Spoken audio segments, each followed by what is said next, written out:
still running. But I just remember that there is a response that I want to give to someone who gave a feedback about one of my videos about funding for graduate school. All right, the person told someone I know, and the person told me because the person started was scared when she saw that video. The video is about employers paying your graduate school. I think I made a video where I was saying I prefer the funding for graduate school, especially when you're going for interview at the embassy. The funding should come from family sources, your name, your family names, and all those other personal sources.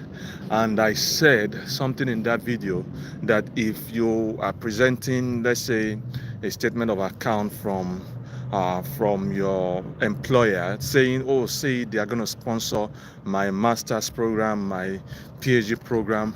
I mentioned in that video that you have to be able to prove that they really intend to sponsor you, because graduate school, let's say $50,000 per year, it's a lot of money, right? Anywhere in the world, it's a lot of money. So you have to really prove why your employer will be able to give that amount of money for you.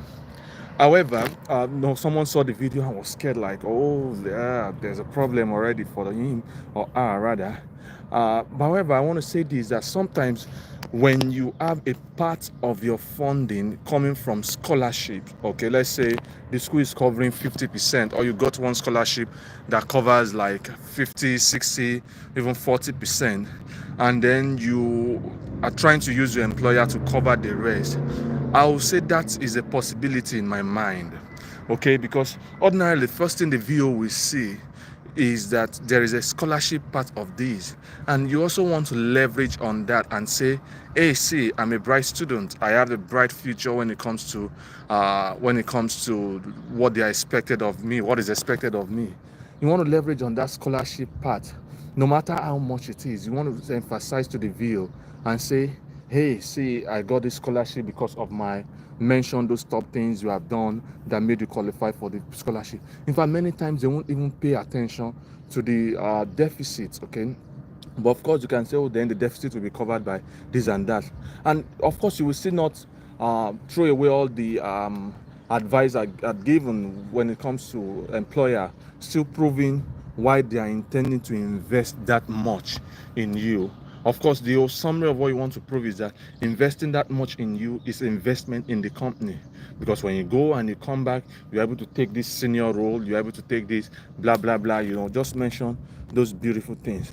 So I want to say to someone out there, if you're scared and that is you, you're like, oh, I want to use my employer, this and that. Number one, go with what you have, okay? Go with what you have. But of course, why going with what you have? Don't just settle for what is the barest minimum. Try your best possible to aim for what is the best, what is the ideal, what is the perfect in quote in the eyes of the viewer.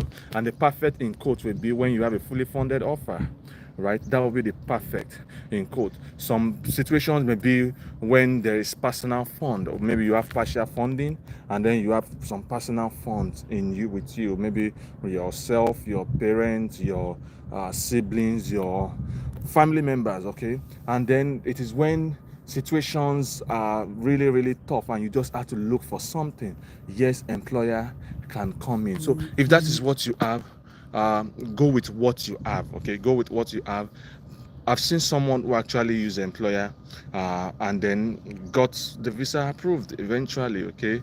The person used an employer and then got the visa approved, because those things are possible. Employers sponsor people to study. For example, imagine someone working in Shell in Nigeria, or Chevron, oil company, big oil company, and then they are sending in for like $50,000 to those kind of employer is not a big deal, okay? So remember, the type of employer, the type of job will also contribute to this. The type of job will also contribute to this. So 50,000 in those situations. In fact, those companies even send people to study ordinarily. They send people to study. They send people to US, UK, Australia, Canada. They send them for trainings. And some of the trainings can be even master scholarship. Even government bodies, right? Let's say I know of some government agencies that even have the opportunity for their workers to go for study, for trainings, okay, which they themselves will sponsor. Okay, so but of course there are big companies that $50,000, $40,000 is not really a big deal to them. But of course, if you're in that situation, you want to use an employer, I'll say try at least get some maybe partial scholarship or something if that's possible. But if that is not possible, just go with what you have. Okay, just go with what you have. I think that should answer the question for many people who are in that situation. That should do that for you. All right. So good. Thank you so much for tuning in today. If you are watching this, share this video, subscribe to the YouTube channel if you have not subscribed. That's not good. You have to subscribe. Tell your friends and family members to subscribe too. All right, thank you so much. Have a blessed day. How do I end this now? Okay.